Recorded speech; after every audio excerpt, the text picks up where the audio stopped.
like to welcome you to Gigi in Tennessee. I hope everyone had an amazing holiday season. I took a couple of weeks off. I enjoyed time with friends and family. It was a wonderful, wonderful celebration. And now I'm ready to jump into the pantry challenge. This year, I am participating in Three Rivers Pantry Challenge. I watched it last year. I did not participate because we were new in the house. We didn't really have anything. Now that we've been here a year and have been shopping clearance all year, we have freezers that need to be eaten through and rotated through. So this year we are participating in the challenge. Her number one rule is you make your own rules. So I'd like to share my goals and the rules that I'm following. So my goal is to eat through most of the food in our freezer. That's the goal. I want to be a good steward with what the Lord has provided, and I want to make use of what we have. I don't want anything to go to waste, and so we're going to start eating through what we have. Every dollar that you spend that's not used is a dollar wasted, and we want to be good stewards. So far, we've been 1 week into this, and I have not had to purchase anything. But my rule is not that I cannot buy anything. My rule is to only buy what I absolutely need and try to use what I already have and come up with a substitution for something that I need if possible. And an amazing benefit is you can save some money. So to recoup from the holiday season, starting the month of January, I decided to not go to the store at all unless it was absolutely necessary. So far, I haven't had to go to the store. We're only 1 week in, but there are a couple of exceptions that I'm giving myself and that I would recommend to you if you're interested in either one of these things. Number one, I am waiting to hear back from when I can start participating in a raw milk herd share program. And if I get that call in the month of January, then I will partake in raw milk. If that call doesn't come towards the end of the month, then I may just wait until the beginning of February. That's the first thing. The second thing is this. This is a brown Kamado tomato from Trader Joe's. Now this is something that I picked up in between Christmas and New Year, so I technically didn't have to get this now, but I'm showing you because if you have not heard of this or if you haven't done this yet, you may be interested, and now's the time to do it for the spring garden. So last year, I picked up these brown Kamado tomatoes from Trader Joe's and I used them as starts in the garden, and they were so wonderful. I didn't think I was gonna have to get more since I saved some of the seeds from the tomatoes we grew. The tomatoes were delicious, they were wonderful. They're my new favorite tomato. Going forward, I think this is all we're gonna grow. This is basically all we grew last year. We paid $3.99 for a pack of tomatoes from Trader Joe's, and we were able to use just 1 or 2 tiny tomatoes and get enough starts to have tons and tons of tomatoes. So for cheaper than what you can buy at Lowe's or Home Depot or at your local hardware or garden center, you can go to Trader Joe's and get this for $3.99 and make your own. But now's the time to do it. You need to go ahead and make them now, and I'll show you how to do that in just a minute. And then they'll be ready for when you're ready to plant. Now the reason I'm saying this is because you cannot buy these seeds in the United States for this particular variety. They are not available anywhere. So if you're interested in this particular type of tomato, this is the way you have to do it. The tomatoes were so good, we knew that we wanted to grow more tomatoes like this going forward, so we saved seeds. However, we blessed company that was visiting with us over the holidays, and we sent them home with our seeds that we had saved for starters. So I needed more seeds, and I went out and picked these up from Trader Joe's. So they are available now, and they have to sit in a cool, dry place for at least a couple of months if you want to use them as starts. So that's why I'm saying that. If you have not purchased this is worth the $3.99 to spend if you garden and you're interested in all that. If not, just bypass this part. So I hope you follow along on this journey, and I hope you get into it too. So what you're gonna do is slice up a couple of tomatoes. I think I did 2 tomatoes last year, and I will insert a picture of how many starts we ended up with. Look at how. And then you're gonna take the tomato and you're gonna place it on top of the soil. Now this is organic raised bed potting soil.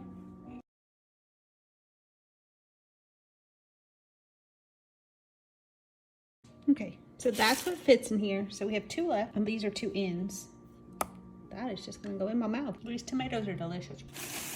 Now we're gonna cover them. I'm using black landscape fabric. I think these are the same 2 pieces that I used last year. I'm gonna put them on top.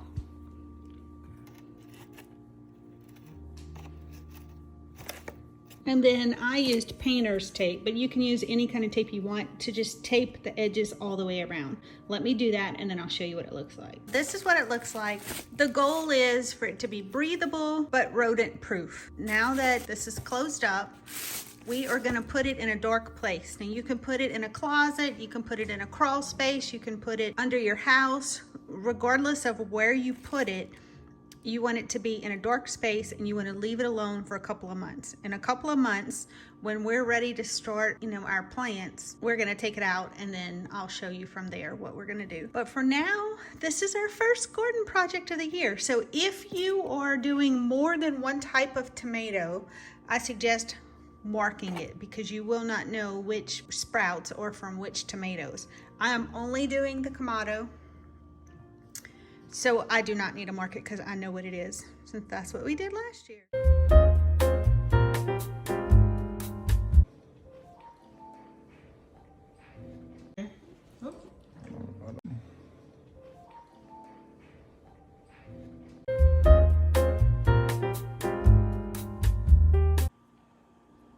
We have beef roast, rice and gravy, black eyed peas, smothered cabbage, and whole wheat cornbread. Happy New Year's! So this is a ½ pound of bacon that I'm browning. After your bacon is browned, you're gonna put it in a bowl, reserve it for later. This is a medium onion that's been chopped up, along with a few strips of frozen bell peppers. To this, I'm gonna add 3 frozen cloves of garlic. Let's go ahead and brown this together. I added a couple of quarts of water and about 3 tablespoons of this Better Than Bouillon roasted chicken base. I wanted to finish this up. I had this in the fridge. So now I'm gonna bring this back to boil and then I'm gonna cut these baked potatoes out. This has been boiling about 15 minutes. Now I'm gonna add this little bit of white wine. This is a little miniature bottle from an Aldi's advent calendar. It's a white blend and I've just been using them to cook with. So this is probably about 3 ounces, maybe 4 ounces. And then I'm gonna add my baked potatoes. This was about maybe 6 small potatoes. Maybe 8. I baked them, I watered them, and then I peeled them. And I'm keeping them however they are. Like some are quarters, some broke into pieces, and I'm just putting all sizes in the pot as is. Now up until this point, none of this has been seasoned. I'm gonna add some Tony Sassery original Creole seasoning. Now we're gonna let this boil for another 15 minutes or so. So it's been another 15 minutes uncovered. Most of the potatoes have broken up. There's still some big chunks. You can put an immersion blender in here if you want smaller pieces. I like it chunky and I want it chunky tonight, so I'm gonna keep it as is. I'm gonna add 1 cup of cream. And we're gonna turn it on low. You can add cheese at this point and then more cheese to top it, or you can just let it simmer like this as is and add cheese fresh in the bowl before serving. And that's what we're gonna do. You can either put this bacon back in here or you can put it at the top of your bowl. I think I'm just gonna go ahead and add the bacon back into the pot. I'll put it on low and we're gonna let it simmer until you're ready to serve. 5 minutes to 5 hours, your choice. So here we have our potato soup.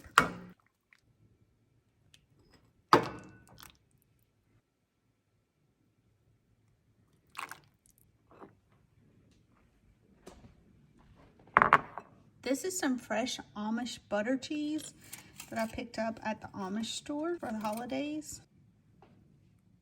I'm gonna add some cheese, and this is just some dried parsley. Delicious and perfect for a winter night. Dinner today is chicken and sausage gumbo and potato salad.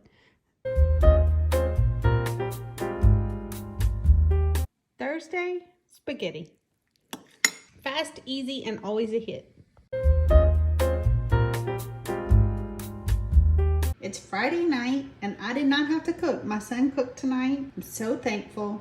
We are having steak, macaroni, and broccoli.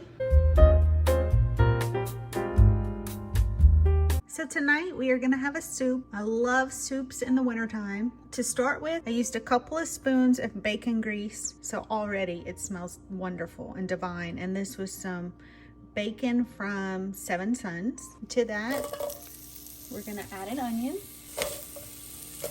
To the onions, I added 1 pound of 100% grass-fed, grass-finished beef from a local farm. I am trying different cuts of meat from different local farms so I can figure out what our preference is. This is the first time I am trying this meat from this particular farm, but it is local. I love to support local farms. I think this is the leanest ground meat that I have ever cooked. I can tell it was very lean in the pack because of the color, which is why I chose to start with the bacon grease. But this actually reminds me much more of venison, even the texture, or bison. It is 100% grass-fed, grass-finished beef, but like I said, it is the leanest beef. I personally like fat in my beef, usually, but I think it's gonna work well for this particular soup. And I do like to use venison in soups. Now that the ground beef has been browning a few minutes, I'm gonna go ahead and add some seasoning. And I'm gonna add some of my homemade Cajun seasoning. Probably about 2 tablespoons. I'm just amazed at how lean this ground beef is.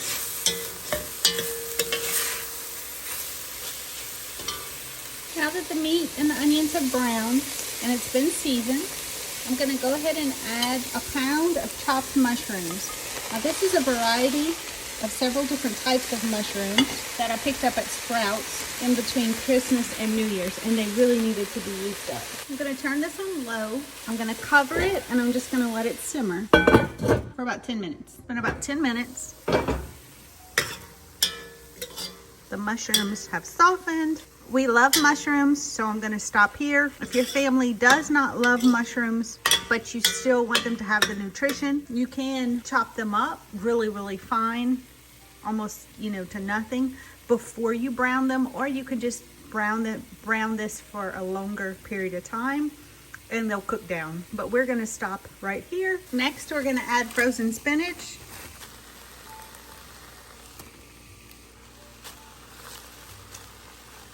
However much you want to add. I think I'm gonna save this for some smoothies or maybe another soup. This is probably about a 1/2 pound of spinach. I think that's fine. I'm gonna go ahead and mix this in and kind of saute this down. Now that the spinach is wilted down, I'm gonna add this little bit of broccoli that we had left from last night.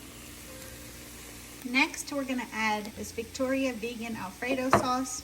We had this for homemade pizzas that we had after Christmas. I got a pizza oven for Christmas, and this is about a 1/2 jar.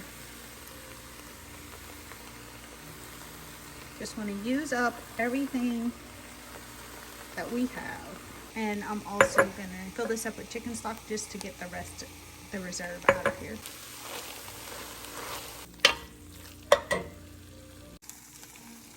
I put a little bit of this chicken stock in here, mixed it up just so I can use everything that's in here.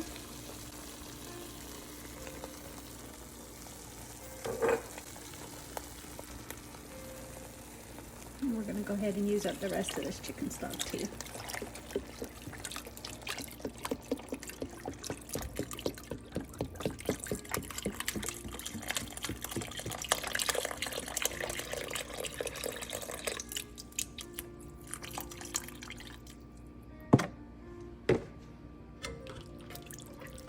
Rice would work really well in here. Since I don't have any rice cooked, I'm not gonna do rice this time. I'm gonna add this butternut squash ravioli that I wanna use up a little later. But for now, I'm just gonna put this on simmer and let it cook. So it's been about 20 minutes. Again, this would be a delicious wild rice and mushroom soup, or cream of mushroom. If you wanted to add cream to this, that would be delicious as well. I'm gonna keep it as is with just the Alfredo sauce tonight. Now we're gonna go ahead and turn it off, and then we're gonna add this butternut squash ravioli from Trader Joe's.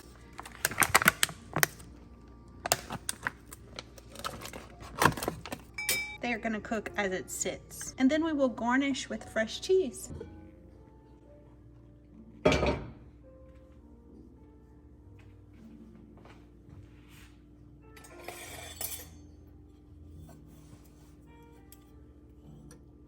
And here you have it. Let's serve this.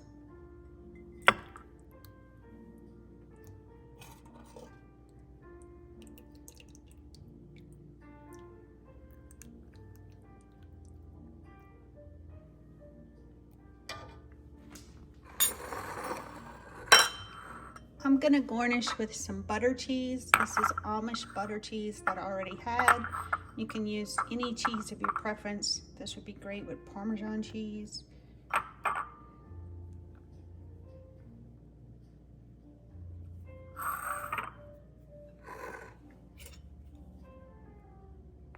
gonna open up one of these butternut squash raviolis. You can see, let me see if you can see.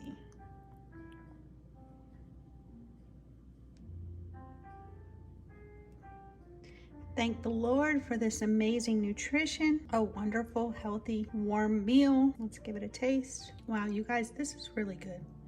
Taste a little bit of broccoli and spinach. That is really good. I hope you guys give this a try and join me along on this pantry challenge. The earthiness of the mushrooms and that 100% grass-fed, grass-finished beef is really complemented by the butternut squash ravioli. This is something I've never made before, but this is definitely something that we will make again. And we currently have a Buddha's hand citron soaking in baking soda and water for another upcoming project. So stay tuned. Until next time, bye guys.